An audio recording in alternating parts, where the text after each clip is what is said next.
नमस्कार विद्यार्थी मित्रांनो, विजन गव्हर्नमेंट जॉब या आपल्या फ्री एज्युकेशन चॅनलवरती आपलं पुन्हा एकदा स्वागत आहे। आज आपण फक्त उद्याच्या एक्झामसाठीच म्हणजेच STIच्या प्रीसाठी कसं टाइम मॅनेजमेंट आखावं एवढंच डिस्कस करणार आहोत। तर व्यवस्थित लक्ष देऊन बघा, एक्झाममध्ये ते अप्लाय करा, तुम्हाला नक्कीच त्याच्यातून फायदा होईल।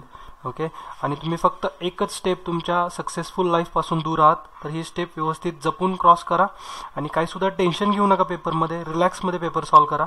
ओके, तर सगळ्यांना उद्याच्या एक्झामसाठी माझ्याकडून शुभेच्छा। ओके, तर आता आपण आपल्या मुख्य मुद्द्याकडे वळूयात। तर मित्रांनो, टाइम मॅनेजमेंट हा सगळ्यात महत्त्वाचा पार्ट आहे।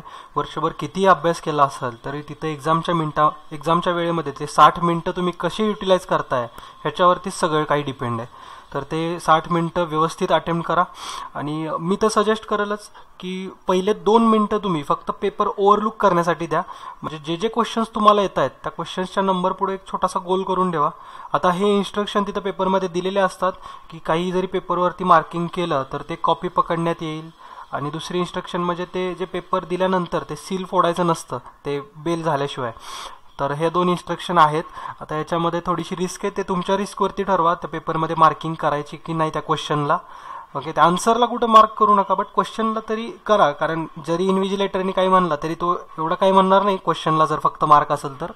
ओके, तर पहिले 2 मिनिटं तरी तुम्ही व्यवस्थित युटिलाइज करा, सगळा क्वेश्चन पेपर ओव्हरलुक करा आणि पेपर हातात भेटल्या सील फोडायच्या आधी तुम्ही पेपर बघू शकतो आपण, आणि आपण सगळेच बघतो।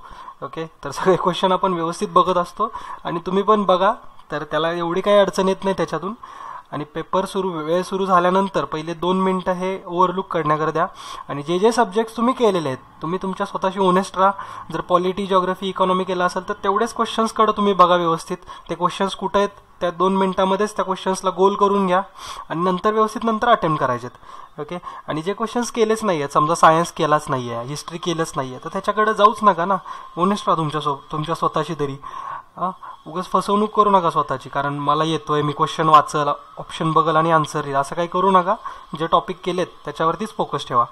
तर पेपर सुरू झाल्यानंतर म्हणजे प्रॉपर सुरू झाला, आता 58 मिनिटं तुमच्याकडे राहिलेले आहेत। तर राऊंड 1 मध्ये काय करायचं आहे, राऊंड 1 म्हणजे असा एक वेळ ठरवा स्वतःसाठी की पहिल्या राऊंडमध्ये मी 25 मिनिटं देईल, आणि त्या 25 मिनिटांमध्ये मी जेवढे क्वेश्चन्स 1 लायनर आहेत किंवा जे क्वेश्चन्स मला जास्त वेळ नाहीत घेणार माझा, म्हणजे जरी 2 लायनर किंवा 3 लायनर असतील आणि मला सगळे ऑप्शन्स येत आहेत तर लगेचच आन्सर टिक करा। म्हणजे असे क्वेश्चन ज्याच्यावरती तुम्हाला जास्त विचार नाही करता येणार हे या 25 मिनिटांमध्ये करा। आणि ज्यांनी अभ्यास केला आहे तर त्यांना असे 30 ते 35 क्वेश्चन दिसतातच, त्याच्यापैकी 30 क्वेश्चन तर तुम्ही आरामात अटेम्प्ट करू शकता। ओके, आता राऊंड 2 कडे म्हणजे 25 मिनिटं संपल्यानंतर तुम्ही काय करायचं आहे, तर एक 15 मिनिटाचा स्वतःला एक टाईम द्या। त्या 15 मिनिटांमध्ये जे क्वेश्चन्स तुम्ही राऊंड 1 मध्ये सोडून दिले होते, जे की येत नाही आहेत मला, आणि ते 3 लाईनर होते, त्याच्यातले 2 लाईन माहितीत मला, त्याचं मिनिंग माहिती, आणि 1 लाईन आहे ज्याच्याबद्दल मी कधी वाचलंच नाही आहे, तर अशा क्वेश्चन्सला जर थोडा वेळ द्यायचा असेल, तुम्हाला विचार करायचा असेल, तर अशासाठी तुम्ही 15 मिनिटं द्या। आणि जे जे क्वेश्चन्स तुम्हाला येत आहेत बट थोडा विचार करायला लागत होता, असे सगळे त्या 15 मिनिटांमध्ये सॉल्व्ह करा। ओके, आणि मग आता तुमच्याकडे राहिलेत जवळजवळ 15 ते 18 मिनिटं। या वेळेमध्ये तुम्ही काय करायचं आहे, तर सीसॅट क्वेश्चन म्हणजे ज्यांनी सीसॅटच्या भरोशावर आहेत त्यांच्यासाठी सांगतोय मी, की जे सीसॅटच्या भरोशावर आहेत त्यांनी सगळ्या व्यवस्थित 18 मिनिटं द्या त्याला, आणि शेवटपर्यंत म्हणजे सीसॅटच सॉल्व्ह करा शेवटच्या 18 मिनिटांमध्ये, आणि सगळे क्वेश्चन्स अटेम्प्ट होतातच।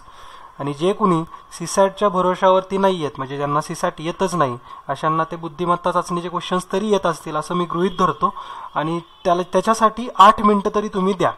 ओके, म्हणजे तुमचे जे 10 मिनिटं वाचतायत ते तुम्ही 10 मिनिटं राऊंड 2 मध्ये युटिलाइज करा। म्हणजे जे ब्रॅकेटमध्ये जे व्हॅल्यू लिहिल्यात मी ह्याच्यासाठी लिहिल्यात ज्यांचं सीसॅट वीक आहे। ओके, ज्यांचं सीसॅट वीक आहे त्यांनी राऊंड 2 साठी 25 मिनिटं द्या, आणि सीसॅटसाठी 8च मिनिटं द्या, आणि त्याच्यामध्ये डायग्रामच्याच क्वेश्चन सॉल्व्ह करा।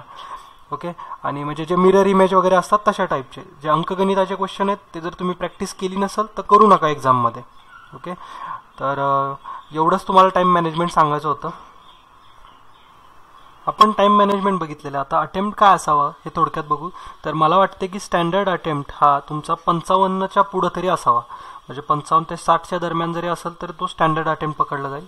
कारण जर कट ऑफ बघितलं तर लास्ट इयर कट ऑफ हा 40 क्रॉस केलेला आहे, ओपनबद्दल बोलतोय मी, तर त्याच्यामुळं जर कट ऑफ तुम्हाला क्लिअर करायचा असेल चांगल्या स्कोरनी तर 55च्या आसपास तरी तुमचा अटेम्प्ट असावा। ओके, आणि ज्यांचा 30-35 असा अटेम्प्ट राहतोय त्यांनी सरळ सरळ घ्यायचं कुठलं तर आपल्या आवडत्या देवाचं नाव आणि सगळे क्वेश्चन सॉल्व्ह करून टाकायचे, मग जे होईल ते होईल. ओके. पण ज्यांनी अभ्यास केलाय, ऑनेस्टली अभ्यास केलाय, त्यांनी 55 पर्यंत तरी अटेम्प्ट करण्याचा प्रयत्न करा. ओके. तर मित्रांनो, तुमच्या येणाऱ्या भविष्यासाठी आणि या एक्झामसाठी बेस्ट ऑफ लक. व्यवस्थित पेपर सॉल्व्ह करा, गडबड करू नका आणि शांत मनाने एकदम सॉल्व्ह करा. आणि जर अभ्यास केला असेलच चांगला तर यश हे तुम्हाला भेटेलच. तुमच्या स्वतःशी ओनेस्ट राहा फक्त तुम्ही. आणि जर अभ्यास केला नसेल तर बिलकुल अपेक्षा करू नका. फक्त पेपरचं एकदा ॲनालिसिस करा आणि 31 तारखेपर्यंत व्यवस्थित ॲनालिसिस करा. म्हणजे 2 दिवस एकदम शांतपणे अभ्यास बिलकुल करू नका. पेपर झाल्यानंतर व्यवस्थित शांतपणे चिंतन करा फक्त त्या पेपरमध्ये कशा प्रकारचे क्वेश्चन होते, कुठला सब्जेक्ट तुम्हाला थोडासा टफ वाटतोय. आणि त्या दृष्टीनं मग नंतर आपल्याला MPSCसाठी म्हणजे राज्यसेवेच्या प्रीसाठी 2 महिने हातात राहतील. तर 2 महिन्यामध्ये आपण व्यवस्थित अजून एकदा प्रिपरेशनला सुरुवात करूया. ओके. तर या उद्याच्या एक्झामसाठी आणखीन एकदा बेस्ट ऑफ लक. धन्यवाद. जय हिंद, जय महाराष्ट्र.